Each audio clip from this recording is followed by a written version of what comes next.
Hello and welcome to Mercy Volunteer Corps' first frequently asked questions live. Tonight we have Mercy Volunteer Corps alum Devarsh, who served last year and is with us tonight talking about his experience as a Mercy volunteer, who is not Catholic. We are a Catholic organization, but welcome volunteers of all or no faith, as long as you're interested in spiritual growth through your service and community. So Devarsh, can you introduce yourself? Tell us where you're from, where you served, and what you're currently up to. Yeah, so my name is Devarsh, as Andrea pointed out, and I'm currently serving in Detroit, or I used to serve, and I'm still in Detroit, but I loved it. I loved my service here so much that I decided to stay another year, so that's why I'm in Detroit still. And I grew up in Mumbai in India and moved here when I was 18 for college in Miami, and from there I headed over to Detroit. And what was your service site and where are you now? So again, right now I'm still in Detroit and my service site is Cabrini Clinic, which fun fact is one of the oldest clinics in the entire country. Started in around 1950 when there was a huge influx of workers coming in and they didn't have insurance. And so as a reaction to that, um, Cabrini Clinic was started by Most Holy Trinity Church back in 1950. So I served there for a year, and then, right, as I said, I loved it so much that I decided to continue on for another year. Great, thanks so much. And for those of you watching, feel free to submit questions in the chat so that Dev can answer those live for you. So Dev, thinking back to when you were considering a year of service, what were some of the things that you wanted in a service program, and why did you choose a program that had this component of spiritual growth? I think my choice really came down to a situational uncertainty where being an international student, it was really difficult for me to find a service program that took my application and did not have a spirituality component. I think in terms of a lot of like service organizations that you have obviously MVC, and then there's JVC and AmeriCorps and Teach for America and all sorts of organizations. So when I first started looking into it, it became difficult to find something that I could apply for as a non-US citizen because AmeriCorps was for citizens only, and that's what landed me to MVC. And truth be told, I wasn't really out there looking for a spirituality component per se.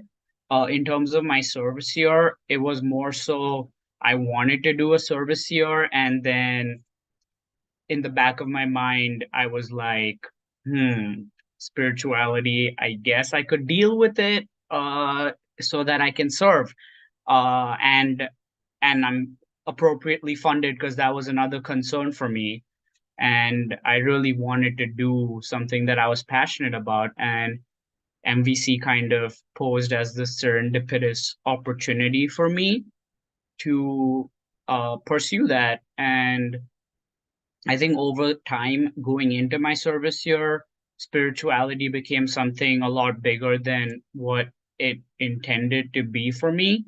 And I think it had, again, as a non-religious person, or rather universally religious person, I, uh, my spirituality came from a lot more personal place rather than a Christian or faith-based place. But I think I was grateful enough to have a roommate that was pretty open to that experience. And we really had spirituality that stemmed out of personal growth and life purpose. And it never felt like not being of a religious background held me back from really growing spiritually. And I think it was like across this year did I really understand that spirituality can be quite diverse in its experience and its platform. It doesn't necessarily have to be the stereotypical that you hear online or you read about, or it doesn't have to be a certain way, or it could be something that you thought it was throughout your life and then it changes over time. And I think that was something that I kind of got through. Like thinking about my childhood, I was Hindu.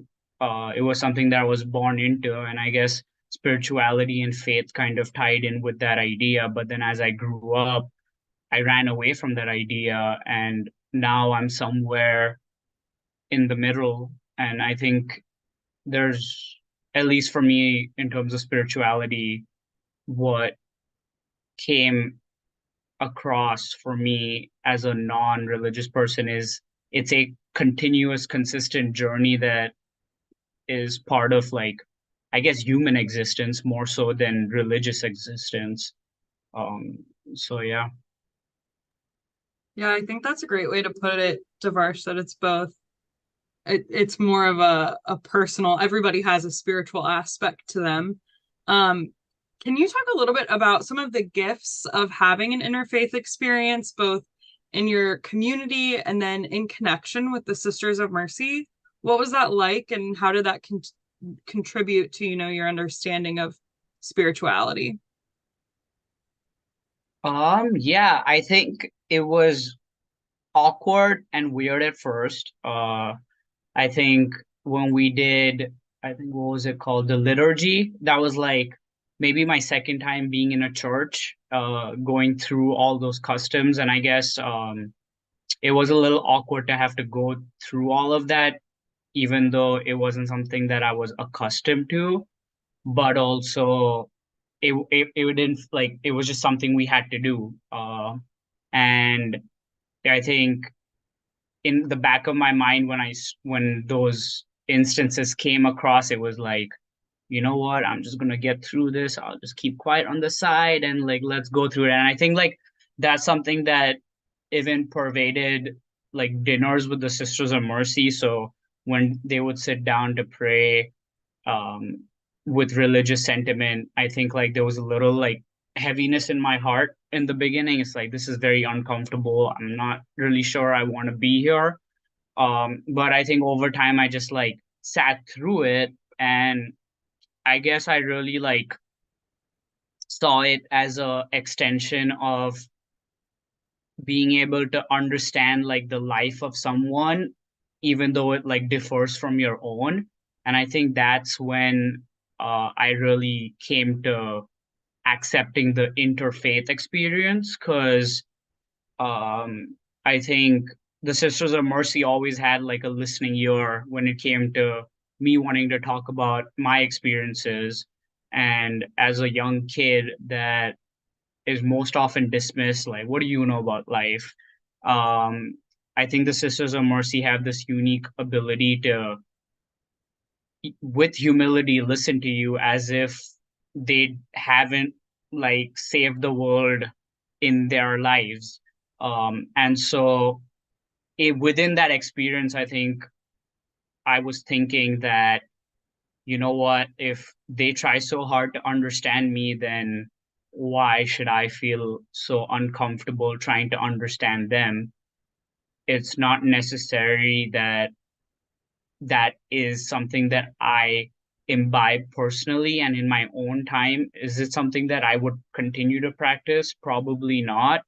But does it bring me happiness to practice along with them? 100%. And I think that was really the transition that I felt came along the interfaith experience. And I don't know, for better or for worse, it was also that my roommate was not very religious as well. So a lot of our spirituality experience was not rooted in Christian faith, but more so of a personal spirituality journey. So we did get lucky in that sense that we shared that same wavelength.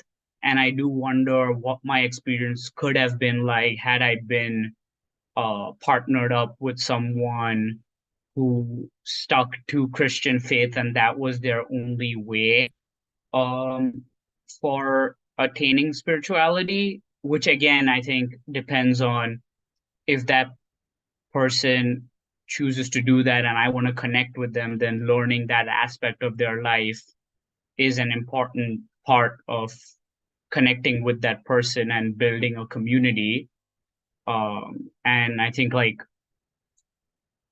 regardless of your faith, I think, at least from what I've studied in terms of religions and spirituality and faith, we like there's a lot of like overlying concepts that differ, but on some fundamental sense, um, the core values remain the same in terms of human existence and trying to uphold good values and morals.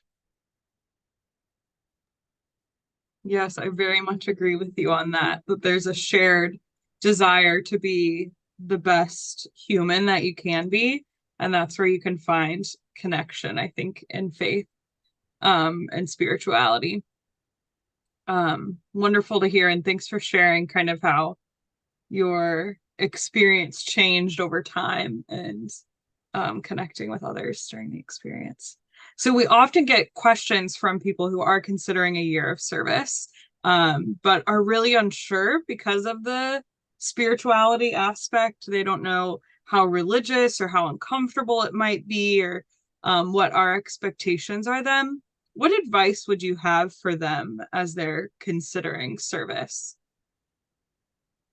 Well, I think the first thing is really going in with the right intention. If you're going into it with this idea of, oh, the 1 year will look great on my resume, which is, I think, something that concerns a lot of our generation, is where's my next step going to be in life and how am I going to pursue my career and um, how is this going to look on my application and things like that. And truth be told, like, service really is not about any of that. If there is this genuine curiosity for you to want to do good in the world, or at least learn what that means, or even understand the realities of human beings that have experienced things vastly different from you, go ahead and do it. Um, but if it's something that you're going into with this idea of how is this going to help me? It's probably not. It's about helping other people. And if that core choice that you make exists, then truth be told, I don't think there's any reservation regarding a service here that you wouldn't be okay with um, maneuvering against. Like, I think for me, it was spirituality, which I was like, you know what? Let's just swallow this bitter pill, take this medicine. It's kind of like one of those things. It's let's just do it and see how it goes. And on the back end, it turned out to become a very strong component of my experience that I actually enjoyed very much. And like, yeah, like I've not cut my hair in a year. And before that, I shaved my hair so that I didn't have to cut my hair. And then I didn't eat food from outside for a year. And I think 2021 Devarsh would have been like, how the hell am I going to do that? That sounds impossible.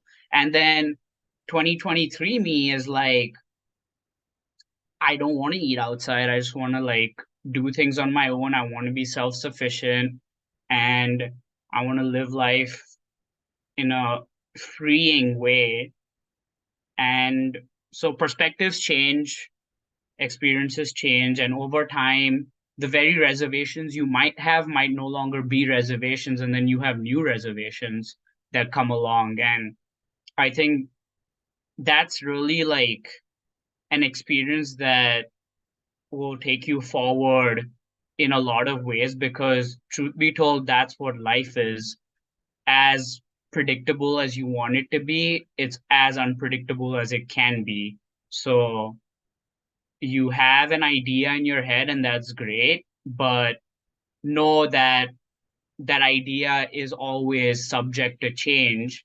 And the only way that you will learn to be okay with that subject to change is by getting your feet wet and kind of just failing and succeeding and ending up somewhere completely different from where you anticipate it to be.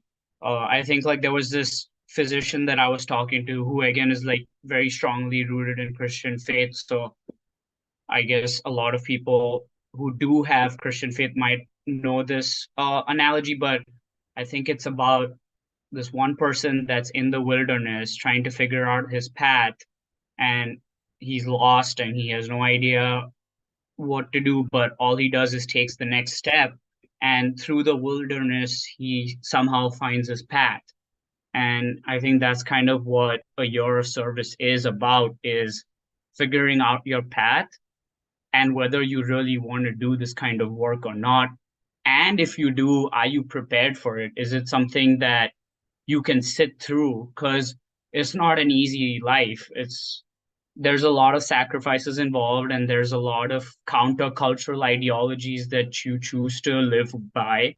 And so it's just like a trial run to see if like, is that something that makes you happy? And that's all that matters, right? Do you want to be a corporate person, or do you want to save the world?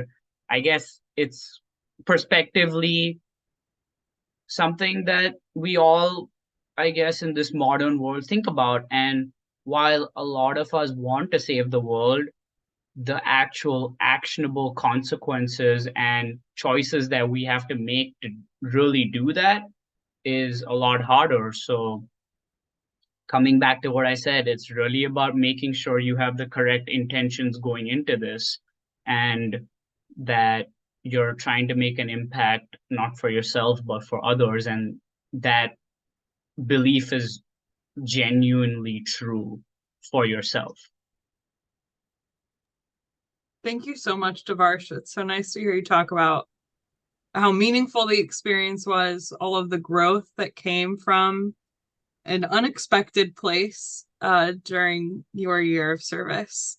For anyone who's tuned in tonight, thanks so much for joining us. If you have additional questions about the spirituality aspect, you're welcome to connect with us, either at recruitment@mercyvolunteers.org or through our website. I'm sure Devarsh would be happy to talk to anyone who wants to know a little more detail about the experience.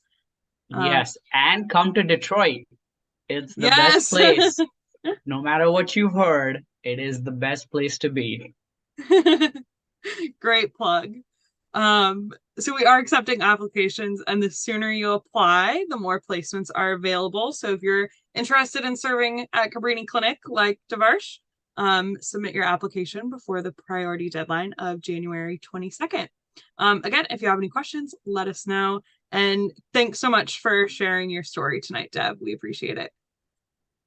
Glad to be here. Have a great night, everyone.